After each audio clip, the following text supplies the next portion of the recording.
My wife left me and the kids behind for a wedding trip and came back like nothing was wrong, but now someone's accusing her of cheating. Posted by you/helpful_listen_1765. I, 47M, have a comfortable and fulfilling life. I have a job I truly enjoy, I live in a nice suburb, and am blessed with 3 wonderful children, 8M, 6F, 4F, and a lovely wife, Emily, 45F. I've always felt Emily and I were an ideal match. However, a recent email I received has deeply unsettled me and planted a seed of doubt in my mind. Emily lived in the UK between 2010 and 2015, during which time she pursued a PhD. Because she lived there so long, she developed many close friendships and has made it a point to return every couple of years to maintain those ties. This past August, she traveled to the UK for 3 weeks to attend the wedding of one of her close friends. After some consideration, we agreed that it would be best for me and the children to remain at home, as I could not take that much time away from work, and the children were unlikely to find much enjoyment in such an event. Emily departed, returned as expected, and life returned to normal for us. Last week, I received an email on my work email address. It was supposedly from the wife of Emily's friend, I'll call him Jake, 44M. According to this woman, she has a very strong reason to suspect that Jake and Emily engaged in an affair. She listed her suspicions, noting that Jake had picked Emily up from the airport, spent considerable time at her hotel, and that the two of them frequently went out to dinner alone. She even included pictures of my wife's earrings that she said she found in Jake's pockets when she was doing the laundry, and pictures of a lipstick stain on his shirt. The color is one I recognize as something Emily often wears. There is some other evidence she listed, but for the sake of conciseness, I will not include it here. All this was a lot to absorb, and for a while, I thought it was some sort of joke, so I tried my best to ignore it, but it kept coming back into my mind. I remember that before her trip, my wife would talk to all her friends there. I don't know if this email is influencing my memory, but I think she probably spoke with Jake the most. Additionally, I know Emily never liked Jake's wife, though I can't say why. I've never pried into Emily's phone or social media accounts before, but I feel very tempted to now. However, I know I'd feel terrible if I looked and found nothing. Also, if I start acting suspicious, wouldn't she just delete everything out of fear of being found out? I am unsure of how to move forward and would welcome any guidance on handling this. The best I can currently come up with is asking to see her phone immediately after confronting her about it so as to not give her time to delete anything, though part of me thinks this would upset her and potentially not even show anything. Top/relevant comments. Commenter. The other evidence bears listing. It's best to have all the facts as you understand them, concision aside. Ops response. It isn't as solid as the other stuff she shared, which is why I decided to leave it out. But the other evidence is as follows. She said that every day Emily was there, Jake would either go see her or talk on the phone with her. She also said that whenever Jake was on the phone with Emily, he'd quickly hang up or leave the room if he noticed her. She mentioned they didn't even seem to hide how much physical contact they had, as they'd always find an excuse to touch each other. They'd reminisce about old times a lot. She even mentioned the way they would look at each other. Commenter 2. I would show her the email you got and ask to see the phone right then and there. Her reaction will be telling. I think it warrants asking to see her phone. However, I'm not yet sold on it definitely being an affair. The lipstick stain proves absolutely nothing. She could have found or taken the earrings from somewhere else. How certain are you that they are actually your wife's, and the rest you put in the comments is purely just her word? She might just be causing trouble. Ops response. I am 100% certain those are my wife's earrings, or at least a replica. I got them for her 2 years ago on her birthday. She told me that she lost them while she was in the UK, since I noticed she wasn't wearing them when she got back. Update 10 days later. A few hours after sharing my first post, I confronted Emily. She confirmed my fears. She claims she's in love with Jake and can't live a lie any longer.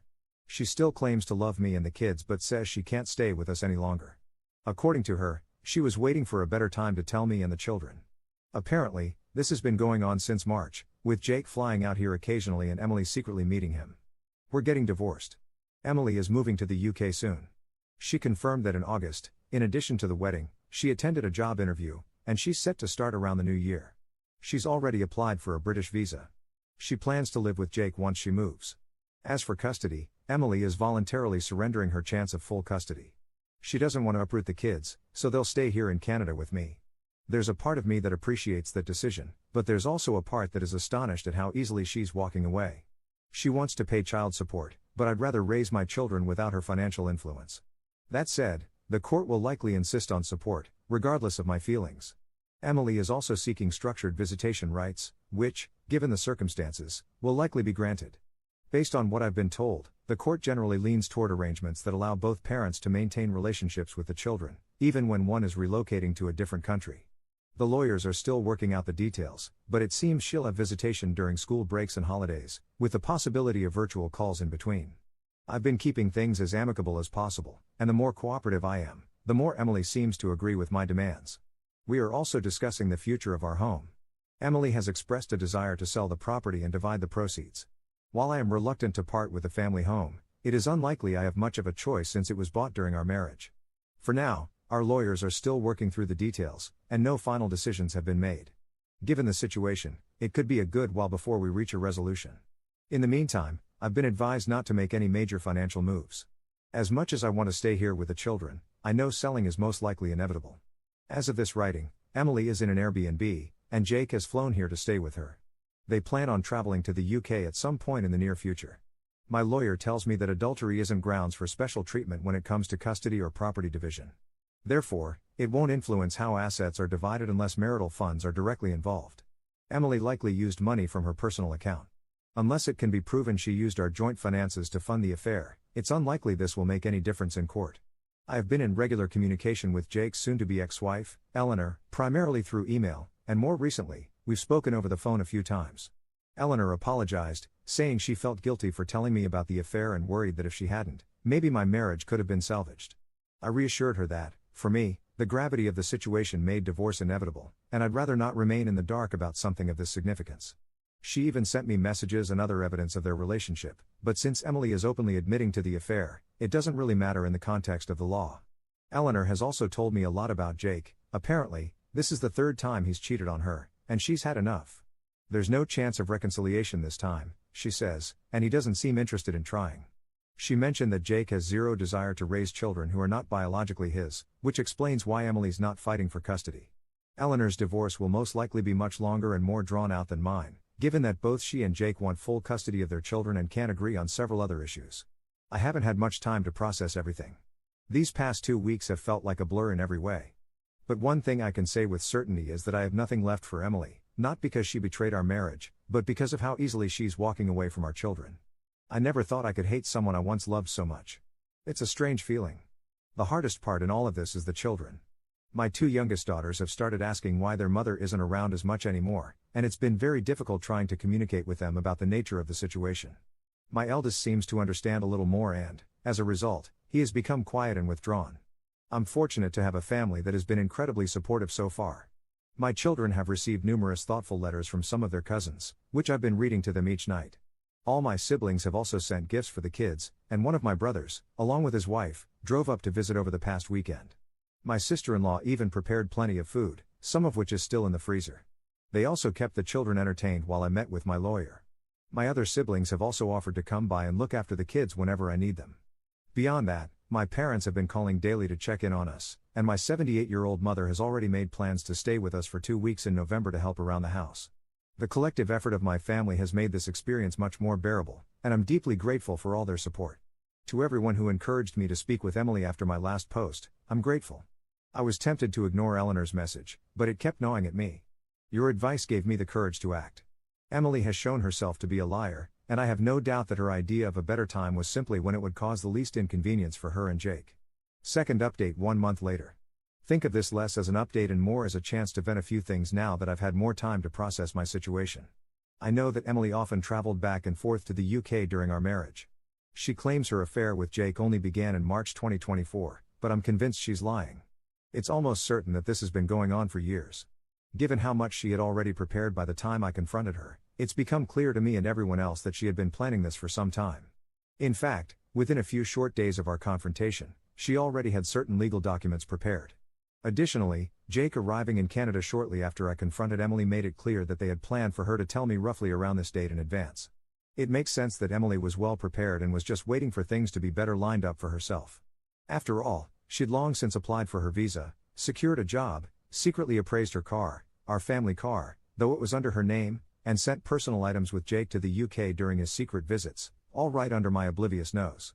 I have a feeling I'm only scratching the surface and have no real idea of how far this actually goes, not that Emily would ever tell me its depth.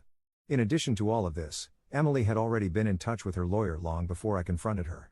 Taking all this into account, it's hard not to wonder if she secured her job even earlier than she let on, perhaps to make her actions seem less calculated. Two of Emily's friends have since reached out to express shock and disappointment at her actions. One of them, Janet, mentioned that according to another friend, Emily had been consulting her divorce lawyer as far back as late August or early September, and this other friend also confirmed my suspicion that Emily had been sending some of her belongings to the UK during Jake's visits. I've been losing sleep, replaying the past few months in my mind, maybe driving myself a little crazy, but certain things stand out. For example, when Emily went to the UK in August for the wedding, she was carrying 3 fully loaded suitcases. She told me that they were filled with presents for her friends, and I didn't question it, even though it seemed a bit excessive at the time. When I picked her up from the airport after her trip, I noticed the bags were suspiciously light.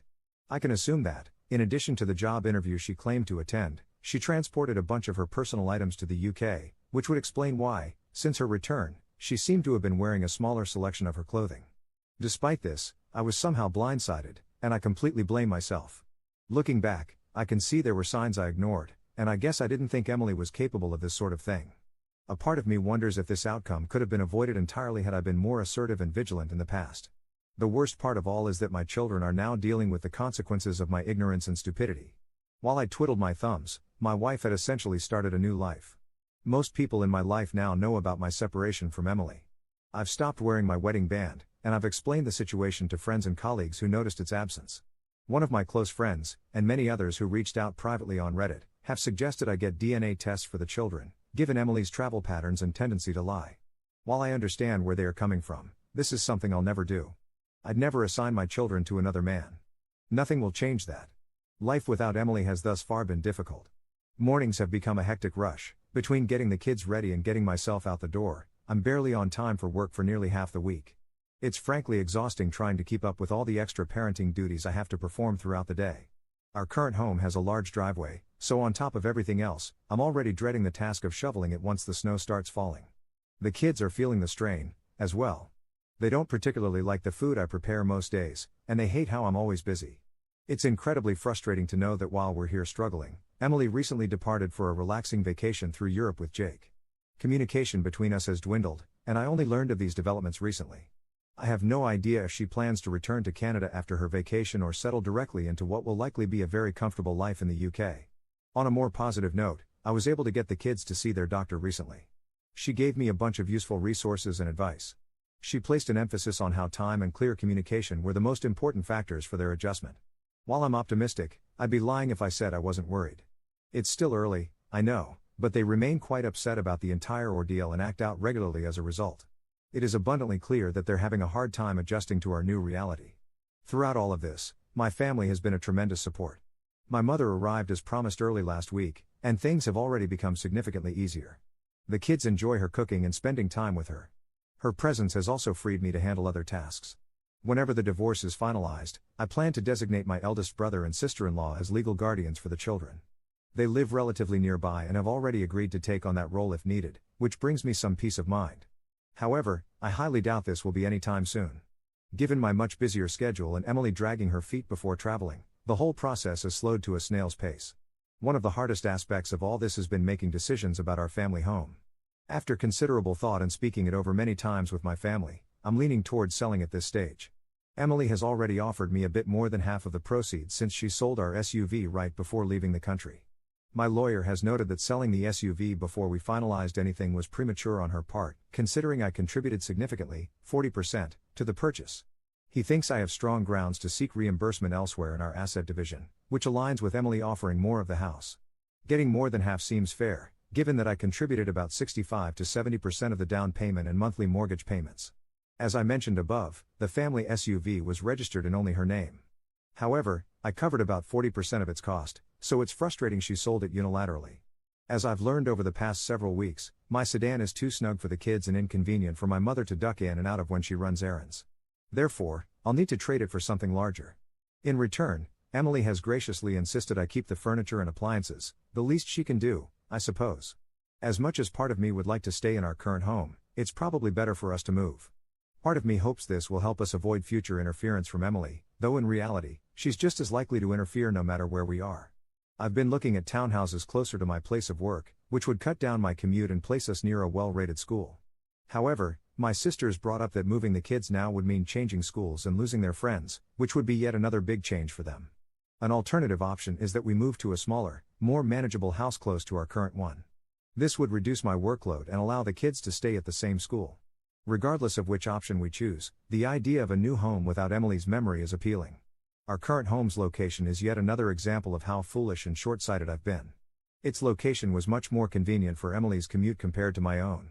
It worked out for a time, as the children's school was close to Emily's work in case they needed her during the day, but now all of this is useless as my place of work is rather far. I've heard nothing from Emily's family, and frankly, I have no interest in reaching out. As for Emily's future with Jake, I don't wish her relationship to fail. The longer her life is stable, the less likely she'll disrupt ours. But I take solace in knowing she remains unaware of Jake's infidelity history. I don't feel any moral obligation to warn her about Jake's character, and Eleanor feels the same way.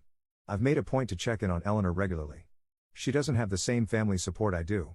Her immediate family is charmed by Jake's ample wealth and believes that she should do whatever it takes to keep him, even though it is clear that neither he nor Eleanor wants reconciliation.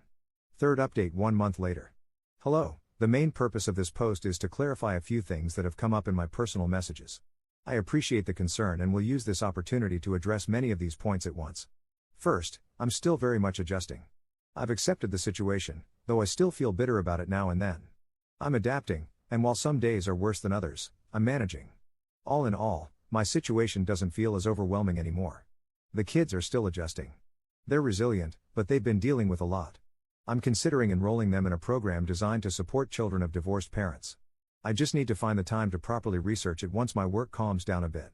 On the topic of household dynamics, some people who have been messaging me seem to think that Emily was overburdened with chores and that somehow justified her decisions. To remove any misunderstandings, before everything fell apart, the split on household chores hovered around 60-40, with her handling the larger portion. In contrast, living expenses were covered roughly 75% by me and 25% by her. Not to mention, Emily took far more solo vacations than I did, and I guess we all now know how those went. Also, yes, I know how to cook. I've always been a health-conscious person, which meant the kids often preferred the way Emily prepared meals. Despite the many private messages suggesting otherwise, I still have no intention of DNA testing my children. Emily has settled into an apartment owned by Jake. I'm not sure if I mentioned this before, but apparently Jake owns an apartment in the city to avoid commuting during the week. According to Eleanor, he'd stay there and go back to his house on weekends to be with her and the children. Since his most recent affair has come to light, he's been living there full-time and only comes to the house to see his children. Eleanor also mentioned the apartment is the same place where he carried out his previous affairs, which is fitting, I guess. In other news, I finally replaced my sedan with a larger car. I spent much more than I probably should have, but it's been one of the few things bringing me joy lately. Lastly, many people have been messaging me to suggest that I have some sort of moral obligation to warn Emily about Jake's previous infidelity and the chance he may cheat on her. I don't think this is my responsibility. Maybe Emily already knows and just doesn't care. Fourth update 2 months later. I've decided to make a quick update, as many people have been asking how the children and I have been faring. I apologize for not being able to do this sooner, as my current schedule does not allow much free time. So far, things are a bit better. Life has become easier since I hired a nanny to help around the house and with the children. With her handling a sizable portion of the weekly chores, I've been able to focus more on work. I do enjoy my job, but lately, I've been putting in longer hours to keep our finances in check. Between legal fees, the nanny's salary, and a car I probably spent too much on, my expenses have been adding up fast. The longer hours mean I see less of the kids, but I tell myself it's temporary. I try to make time for them on the weekends I'm not working, but even that's been difficult. They're adjusting slowly, though I know it'll be a long time before things feel even relatively normal, if they ever do. I'm still figuring out where we'll live long term. At this stage, the house will almost certainly be sold, and I want a place for myself and the kids that has no connection to Emily. Over the past few weeks, I've been speaking with Eleanor less and less. Part of it is my schedule, but mostly, I just don't see the point. Talking to her only reminds me of how good I had it before. The most important and annoying reason, however, is that Eleanor has decided to remain with Jake. She claims that he respects her, somehow, and has shown commitment to their family despite still being with Emily. According to her, he has demonstrated this commitment by prioritizing their children over his new relationship and by respecting her space. It is jarring, considering how just a few months ago, she was adamant about going through with the divorce, yet now, she's cancelled these plans entirely. Then again, maybe I shouldn't be surprised.